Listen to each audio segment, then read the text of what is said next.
Hallelujah, praise the Lord. இந்த சனிக்கிழமை இந்த மாலை வேளையிலும் நம்முடைய யெகோவா ஜே-ஸ்கொயர் ரியல் எஸ்டேட் ஆனது ஒரு நியூ ப்ராஜெக்ட், ஒரு மதுராந்தகம் அடுத்த பகுதியிலே இந்த அப்பாயின்மெண்ட்டுடன் ஆண்டவராகிய இயேசு கிறிஸ்துவனுடைய 949வது தேவனுடைய சத்தியம், கர்த்தராகிய இயேசு கிறிஸ்து ஒரு பிராயச்சித்தத்திற்காக வந்த தேவ ஆட்டுக்குட்டி, அதாவது பலி செலுத்தப்படுவதற்காக. நம்ம திருவிழாக்களிலே ஒரு ஆட்டையோ ஒரு கோழியோ நம்ம பலி செலுத்துவோம். ஏன்னு கேட்டிங்கன்னா நம்ம குடும்பம் நாம் எல்லாம் நல்லா இருக்கிறதுக்காக.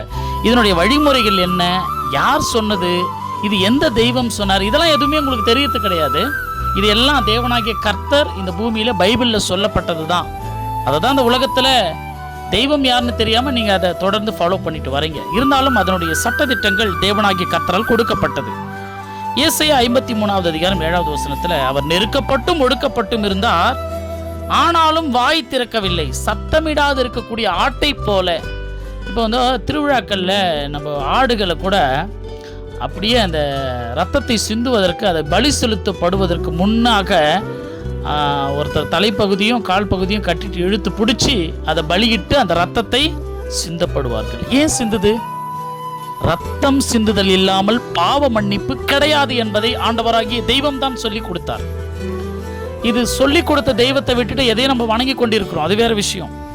ஆகவே அவர் வாய் திறக்கப்படாத தேவ ஆட்டுக்குட்டியை போல சிலுவைக்கு போனார் நம்ம ஆண்டவராகிய இயேசு கிறிஸ்து. ஏன் சிலுவைக்கு போனார்? யாருக்காக போனார்? அவர் நமக்காக தான் போனார். ஏனென்றால் அவர் உலகத்தின் பாவத்தை சுமந்து தீர்க்கக்கூடிய தேவ ஆட்டுக்குட்டி என்று சொல்லி யோவான் ஸ்நானகன் இந்த பூமியில இயேசு கிறிஸ்து வந்த பொழுது அவரை பார்த்து சொன்னார். நம்மளுடைய உலகத்தின் பாவங்கள் அனைத்தையும் சுமந்து தீர்ப்பதற்காக தேவனுடைய ஆட்டுக்குட்டியாக வந்து சிலுவையிலே வெட்டப்பட்டவர், அடிக்கப்பட்டவர் நம் கர்த்தராகிய இயேசு கிறிஸ்து. எதற்காக? 1 கொரிந்தியர் புஸ்தகம் 5:7 சொல்கிறது, புளிப்பு இல்லாதவர்களாய் இருக்கும்படி. புளிப்பு என்பது பாவத்தினுடைய அறிகுறி. அதனால புளிப்பு இல்லாத புதிய பிசைந்த மாவை போல தான் அந்த திருவிழாக்களில் செய்வோம், தெரியுமா?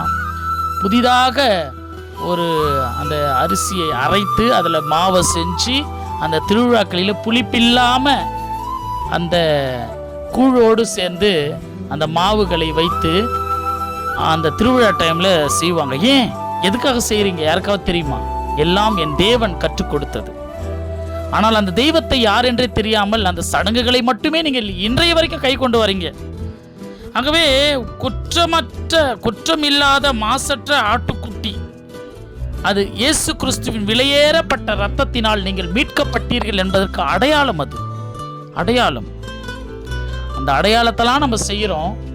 ஆனால் நம்ம எல்லாம் மீட்டுக்கொண்ட ஆண்டவராகிய இயேசு கிறிஸ்துவின் இரத்தத்தினாலே கழுவப்பட்ட அடையாளத்தை செய்கிறீர்கள்.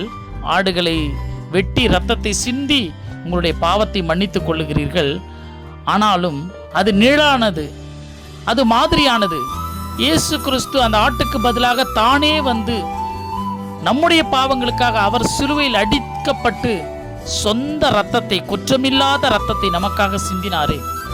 அந்த நிழலான தெய்வத்தை அன்றையிலிருந்து இன்றைக்கு வரைக்கும் நீங்க ஃபாலோ பண்றீங்க. ஆனால் நிஜமாக வந்த ஆண்டவராகிய இயேசு கிறிஸ்து என்ற தெய்வத்தை இன்றைக்கு ஏற்றுக்கொள்வதற்கும், அவரை தேடிச் செல்வதற்கும், அவர் சிந்திய இரத்தத்தின் அந்த பிராயச்சித்த பலியை பெற்றுக்கொண்டோம். ஆனால் நன்றியுடன் அவரை ஏற்றுக்கொள்ளவில்லை, அவருடைய ரட்சிப்பை பெற்றுக்கொள்ளவில்லை. ஆகவே கர்த்தராகிய ஒரு காலகட்டத்தில் பார்த்தீங்கன்னா இளங்காளை இல்லை ஆட்டுக்கடா, பாவம் செய்தவங்களுக்கு பதிலாக ஒரு ஆட்டை கொண்டு வந்தோ இளங்காளையை கொண்டு வந்தோ அந்த மூப்பர்கள் வந்து அதை தலை மேலே வச்சு எவன் பாவம் செய்தானோ அவனுடைய பாவத்தை அந்த கடா மேலேயோ அந்த இளம் காளை மேலேயோ சுமத்துவாங்க. சுமத்திட்டு அந்த பாவத்துக்கு பதிலாக அந்த இளங்காளையோ அந்த ஆட்டுக்கடாவையோ வெட்டி அந்த ரத்தத்தை எடுத்து போயிட்டு எங்க ஆசரிப்பு கூடாரத்தில் தெளிப்பாங்க. ஏன்னு சொன்னீங்கன்னா, நான் செஞ்ச பாவங்கள் எல்லாம் மன்னிச்சிடுங்க, இந்த ஆட்டுடைய தலையில, இந்த இளங்காளையினுடைய தலையில என் பாவத்தை வச்சு இந்த ரத்தத்தால என்னை மன்னிச்சிடுங்க அப்படின்னு சொல்லிட்டு தான் அந்த அடையாளம் இன்றைக்கு வரைக்கும் செய்து கொண்டிருக்கிறோம். அது நிழல். நிஜமாக வந்த இயேசு கிறிஸ்து அவருடைய ரத்தத்தாலேயே நம்ம பாவங்களை மன்னிக்கும்படியாய் அவருடைய ரத்தத்தை சிந்தி பிதாவிற்கு காணிக்கையாக்கினார். தேவ ஆட்டுக்குட்டி, உலகத்தின் பாவத்தை சுமந்து தீர்த்தவர் ஆண்டவராகிய இயேசு கிறிஸ்து இன்றைக்கும் பாவங்களை எல்லாம் மன்னித்து விட்டார். இயேசு கிறிஸ்துவை தெய்வமாக ஏற்றுக்கொள்ள வாருங்கள். ரட்சிக்கப்பட்டு இந்த பூமியிலும் பரலோகத்திலும் நாம் ஆசீர்வதிக்கப்படுவோம். அடுத்த தேவ செய்திகளோடு நான் உங்கள் காட் சர்வன்ட் சகரியா சதீஷ்குமார்.